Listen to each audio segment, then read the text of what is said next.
Imagine entering a huge old mansion covered in darkness. The air is thick with a strange silence, broken only by the whispers of the unseen. Shadows stretch and twist as if they are alive, tricking your mind. But what if I told you the real horror hiding inside these walls is something far more frightening than it seems? Hello and welcome to Cinematic Insight Studio, where today we dive deep into the dark world of fear and despair. Get ready to uncover secrets so dark and twisted, and they will haunt you long after the credits roll. We are uncovering the chilling mystery of the 2001 psychological horror film, The Others. The story begins with Grace Stewart, a very religious mother, living with her two children, Anne and Nicholas, in a remote, foggy country on the island of Jersey, right after World War II. The opening scenes create a spooky atmosphere, an isolated mansion surrounded by thick fog, making everything feel very close and scary. This setting makes the house feel like a character itself, a maze of dark rooms and heavy curtains, always set to keep the children away from sunlight. You see, Anne and Nicholas have a rare condition that makes them extremely sensitive to light. Any light could be dangerous for them. Grace runs the house with strict rules designed to keep her children safe. These rules, like constantly locking doors and keeping curtains closed, make the house feel stifling and oppressive, just like Grace's own inner struggles. Her husband, Charles, has been missing in action, and Grace, deeply religious and holding on to hope, uses her faith to deal with the loneliness and grief. Imagine if you were in Grace's place, holding on to hope while feeling like the walls are closing in every day. What do you do? Let me know in the comments below. Now let's get back to the story. One day, three new servants arrive at the house. Mrs. Bertha Mills, a kind but mysterious old nanny, Mr. Edmund Turtle, an old, quiet gardener, and Lydia, a young mute girl whose silence adds an eerie feeling to the house. Their arrival sets the stage for the strange and unsettling events that follow. Almost immediately, Anne, the older of the two children, starts talking about seeing people in the house. People who shouldn't be there. She draws scary pictures of a man, a woman, a boy named Victor, and an old woman.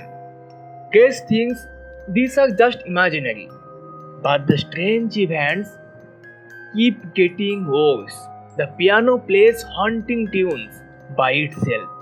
Doors slam shut for no reason, and Anne's stories about the intruders become more detailed and alarming. Grace, who was initially skeptical, starts seeing strange things herself. At night, she hears soft whispers and footsteps echoing through the hallways as if someone or something is watching her. The feeling of being watched makes her more paranoid. The children's toys move on their own, and the shadows seem to dance with a life of their own. These subtle, chilling moments build a feeling of growing fear. To find answers, Grace grabs a shotgun and searches the whole house. She looks in every room, every closet, and every corner, but finds nothing. The tension grows as she becomes more frantic. Her grip on reality is slipping. She starts to doubt her own sanity and questions what she's experiencing. The new servants seem to know more than they are saying. Mrs. Mills especially looks like she's hiding something. Even though Grace is more and more uneasy, the servants stay calm, adding to the creepy atmosphere. Grace's desperation leads her to ask a local priest for help, but even he can't give her any clear answers, making her feel even more alone and helpless. Grace's husband, Charles, suddenly returns home, but his presence only adds to the confusion. He is distant, emotionally detached, and acts as if he is in a daze. Grace's happiness at his return doesn't last long, as he soon leaves again without explanation, adding to the mystery. The children, especially Anne, become more withdrawn.